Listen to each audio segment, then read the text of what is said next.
Hey, all you experts out there, this is the Monetize Your Expertise podcast, where we show you how to use your skills to pay the bills. Have you ever wanted to create a business that positions you as the industry leader and go-to expert? Join me every week to hear from amazing leaders and entrepreneurs who have successfully refined their skills in order to become experts and create extremely profitable knowledge businesses. To find all of the links and tools mentioned in this episode, just go to myepodcast.com. I'm your host, Grant Weherley, the online course guy, helping you every week to monetize your expertise. Hey everybody, and welcome to this special series of episodes. I'm going to be walking you through my own course launch that I've been going through and am still in the middle of, essentially creating a case study of this current course launch to show you what each major phase looks like, different challenges I encounter, lessons learned, and I think it's going to be very, very instructive in terms of, how do you go about things, how do you overcome obstacles, things like that. And you can also go to grantweherley.com/webinar for a free webinar that'll actually walk you through some of the nitty-gritty details of the how-to process to actually build and launch your own course. So without further ado, let's jump into the first episode of this series of episodes documenting a real live course launch. All right, so recently I wanted to build an online course. Now, for me, I know some people, they're like, I just want to build a course. I want to make passive income. For me, when I build a course nowadays, I usually have a very specific reason for wanting to do so. And the reason in this case why I wanted to build a course is I needed a really high-end premium course that was at a very high level because I didn't have a good offering at that price point. And also I didn't have a good way to sort of screen people and lead people into working with me one-on-one. Because if somebody, for example, if you try and offer really high-end one-on-one services, well, if all of your courses or your products are sold at $10, obviously it's going to be very difficult to go from $10 to maybe several $1,000s to work with you one-on-one. So I needed to sort of fill out that value chain with something more high value. And also it was great for branding just because of how that logically led to credibility and good branding for what I was going to be offering in terms of the services. So basically I decided best way to do this is to make a premium high-end course and launch it and to great success, and then I'll have accomplished all of those things and more. Because of course it'll also make good revenue for the bottom line. Of course, that's just icing on the cake, right?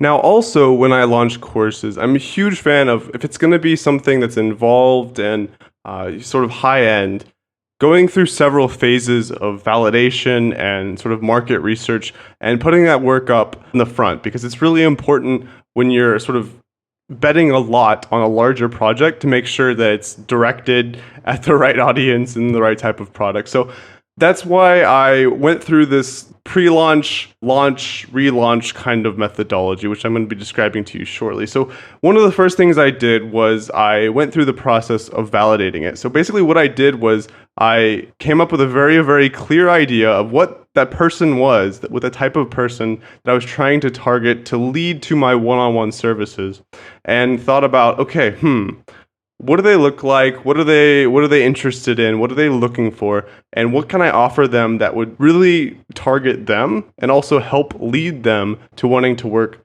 with me one-on-one? And so I actually found several people that I could talk to, doing sort of like market research interviews, really having in-depth discussions about what their needs were, what their desires were, and basically tailored the exact product to what they said they wanted and also what I knew that they needed. And again, the goal was to really have it resonate with them because they were my quote-unquote perfect customers, and also, again, lead them to being very interested in working with me one-on-one. So the next thing that I did was I pre-sold this product that I had just recently fleshed out and packaged out based on these conversations that I was having. So I pre-sold it to about 10 people, and this was done through building an email list from scratch, which is actually purely done for this project, to about 250 people. And actually, again, in the webinar, I go into a lot more detail Also in the Monetize Your Expertise program, I go into a lot more detail about exactly how you can do these things. It's just not realistic to talk about it too much on a podcast. But I built out that initial email list, and I also talked to all of these different people. A lot of the people that I was doing the market research interviews with also became initial customers. And so I had this awesome situation where there's these people that were my quote unquote perfect customers that had a very tailored product right to them. And so now it was time to go through the full launch sequence and then actually build out the content in the next phase. So I took one more key step before actually diving into creating the core content.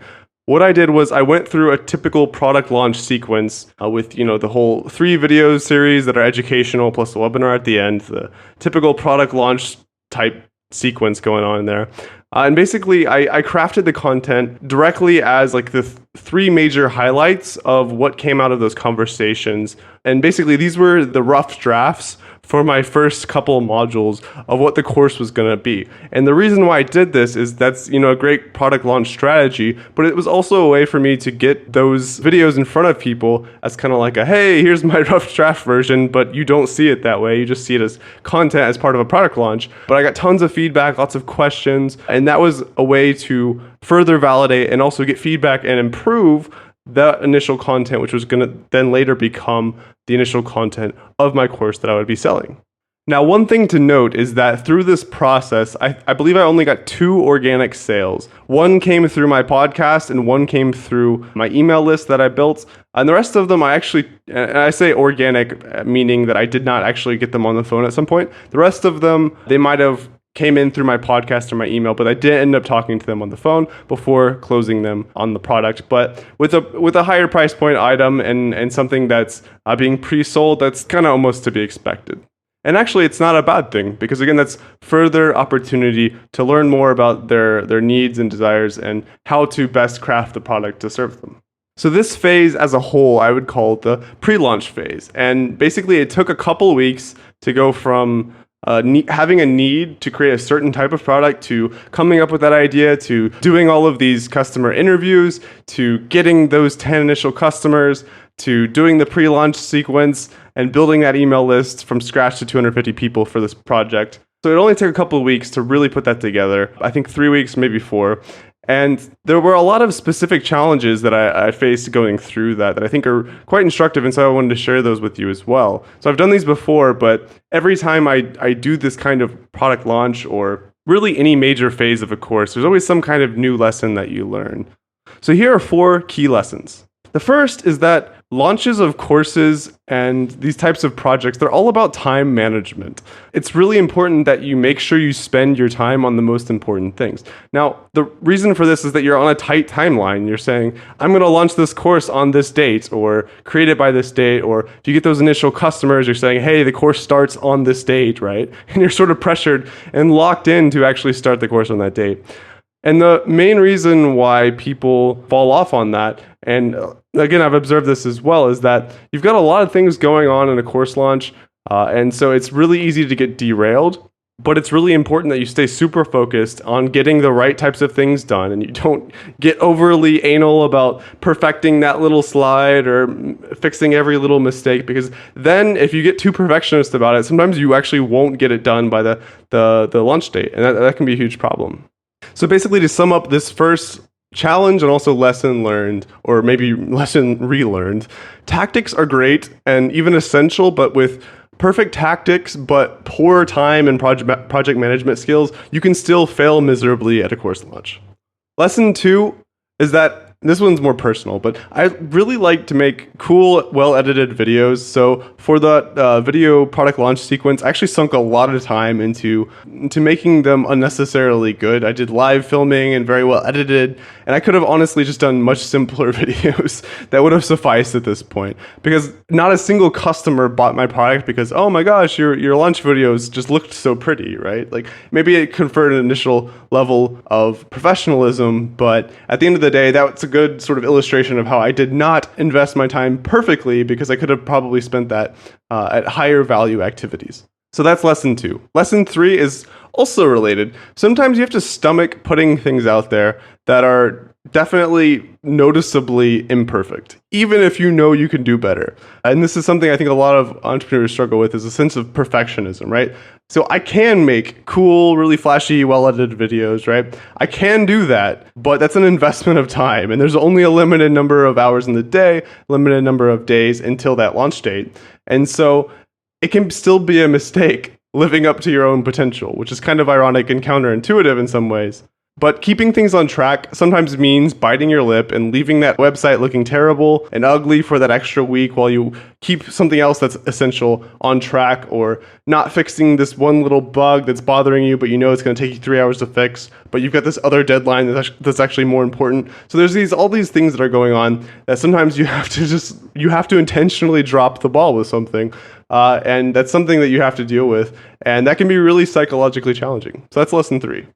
Now, challenge/lesson learned number 4 is that every time I go through this kind of course launch personally, I find I get a lot better at it every single time. And I attribute this not just to acquiring better skills at various aspects of launching courses, but also being better at preventing nagging insecurities from slowing me down and tripping me up. Because I think we all have anxieties during like a big launch of a big product where a lot is on the line. We're worried it's going to fall apart, or you're gonna have that webinar and nobody shows up, or 500 people show up and nobody buys, and they look at you like you're an idiot or something like that. Like, there's all these irrational fears that we have going on.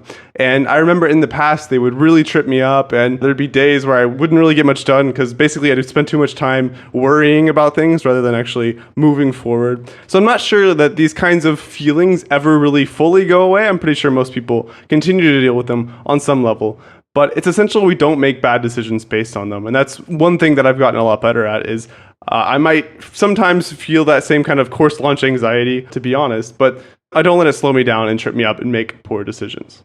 In fact, that's sort of a mantra, however you say that I recently sort of adopted, is that you should never make decisions when you're in a bad place emotionally, whether you're feeling extreme anxiety, fear, depression, anger, etc., whatever extreme negative emotion you're feeling. Never, ever, ever, ever, ever, ever, ever make any kind of decision, because it will always be wrong.